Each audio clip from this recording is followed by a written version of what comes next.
Hello. First of all, thank you for the organization of this virtual symposium. Today, I'm going to present our work based on transition metal nitrides as a nitrogen carrier for the chemical looping ammonia synthesis. Our main focus of this presentation is on the first principles modeling of manganese nitrides.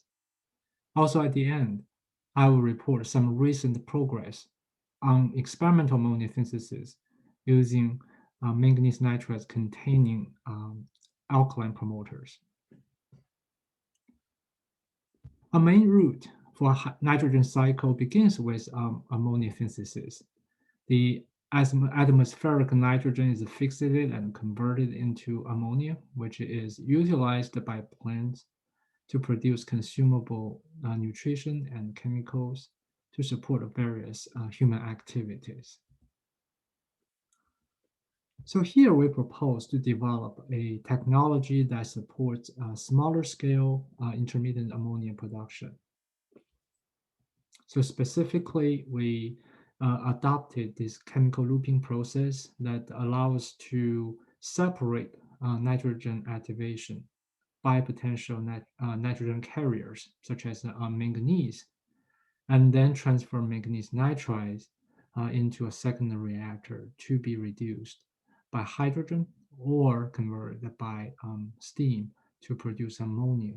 So for hydrogen, we are also able to incorporate a renewable energy source as well. Overall, this chemical looping process can be maintained and operated at 1 atmospheric pressure, which itself is a huge advantage over conventional Haber-Bosch process.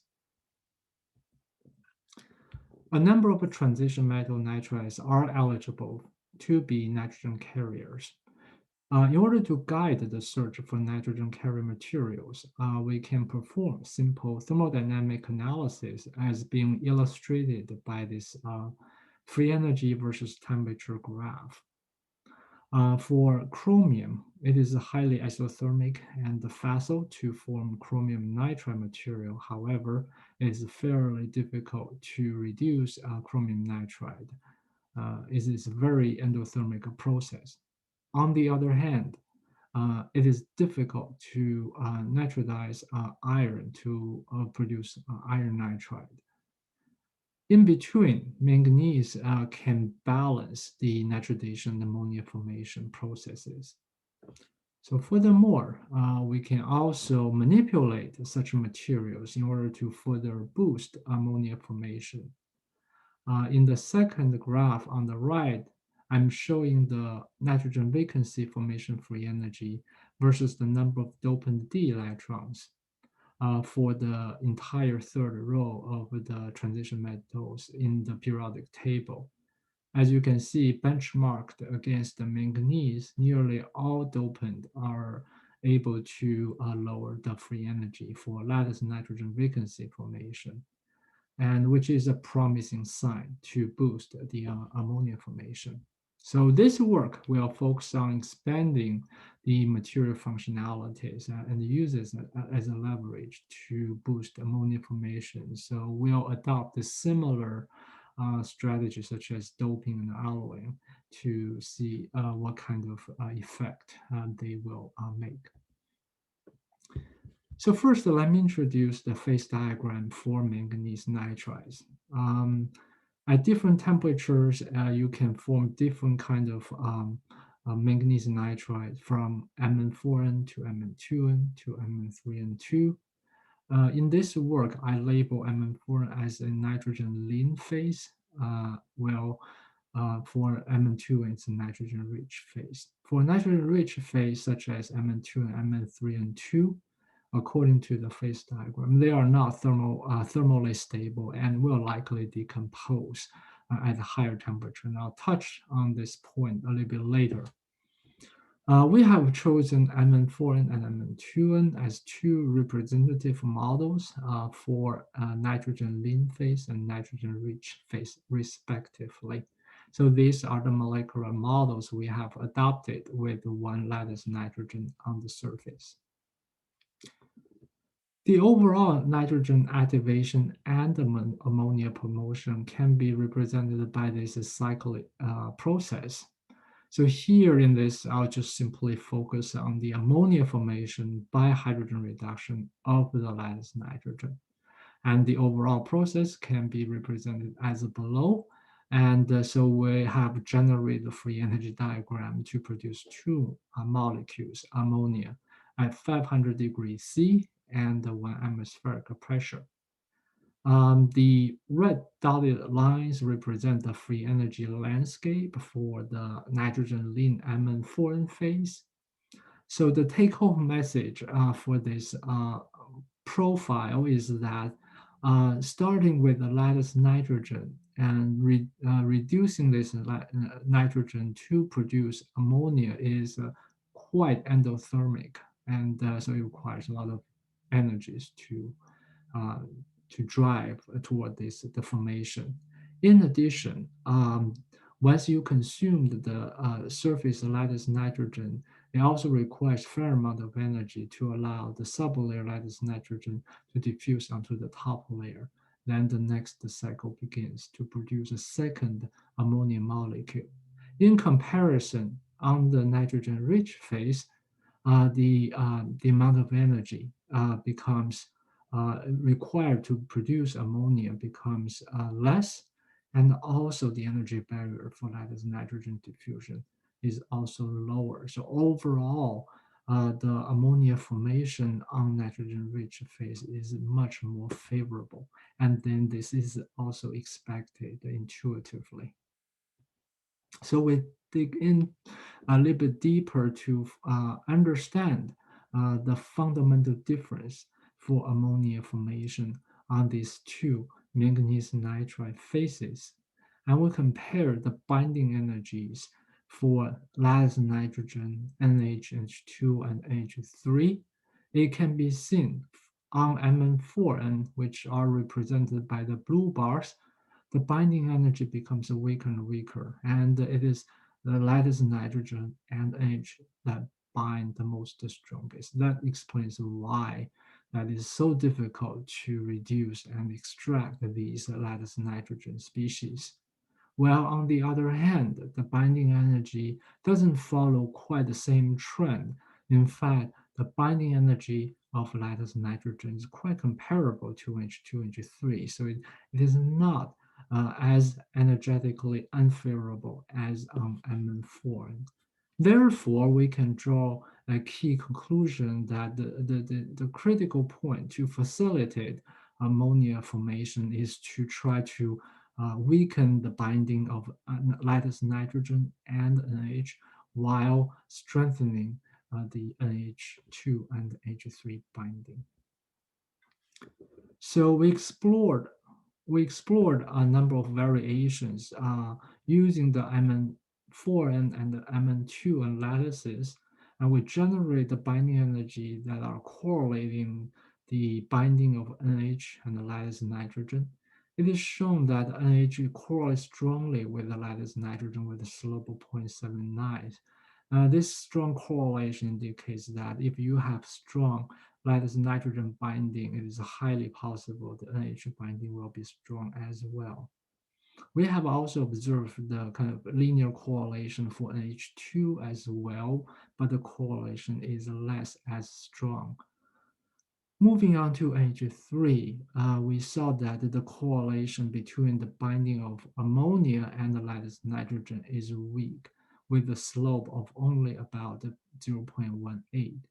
And also, we have observed that there are a few exceptions corresponding to ammonia binding on surfaces such as the chromium doped on the top layer of Mn4. We know that ammonia binds strongly with a chromium, so this is not surprising.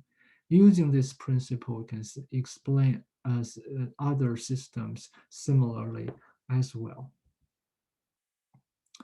We have also performed electronic structure calculation. The results are shown as the energy range versus the so-called PCOHP. The way to interpret these plots are that the areas on the right-hand side corresponds to the number of population involved in the bonding between the lattice nitrogen with the substrate atoms, while the areas on the left-hand side corresponds to the antibonding population. It can be understood that the larger the antibonding population is, the weaker the bonding is. And looking at the trend, which is clearly shown that the bonding becomes weaker and weaker from chromium to manganese to iron, cobalt to nickel. And then this follows the same order as these elements are arranged in the periodic table. We have also correlate the binding energy of lattice nitrogen with the covalency. The covalency in this case is defined as the number of electrons involved in the bonding between lattice nitrogen with the hydroatom dopant and also the two other manganese. It is interesting also note that when we put the dopant in the sublayer, the correlation suddenly disappeared. So it appears that the dopant effect is only works well with the nearest neighbor atoms. Lastly, we have adopted this rate determining step to estimate the turnover frequency for ammonia. And the expression for the turnover frequency is shown in the screen. So we plotted the estimated turnover frequency as a log 10 based for different systems and grouped the impure nitrides, doped nitride, hydromonolayer, and ternary alloys. And by comparing Mn4 and Mn2n, we see several orders of magnitude difference in terms of the ammonia turnover. And this is very consistent with the free energy analysis shown in a few slides ago. We have also observed the various promotion to different degrees by adding dopants, mainly by adding cobalt, iron, and nickel. So if we add a top layer iron dopant, Mn2, N can be further promoted for ammonia production. So mostly if you add the cobalt, iron, and nickel to the top layer, and you will see some level of promotion. But nickel in the sublayer and the iron in the sublayer will also promote the ammonia production.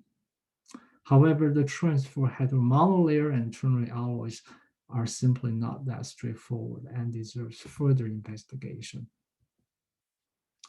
So in the last part of my presentation, I'm just going to show you some experimental capabilities we have. So this is the overall view of our experimental setup with the gas supply on the left and the furnace in the middle and ammonia capture on the right. So this is the general procedure for our nitridation process. And we are able to use XRD to determine the composition. We found that at lower temperature, we have a mixture of manganese and manganese Mn4n. And then at the intermediate temperature around 800 degrees C, we have obtained the largest percentage of Mn2n, which is desired.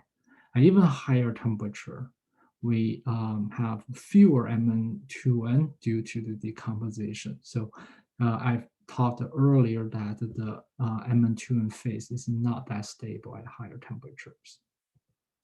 We have performed ammonia production in a similar experimental setup using the manganese nitride prepared this way.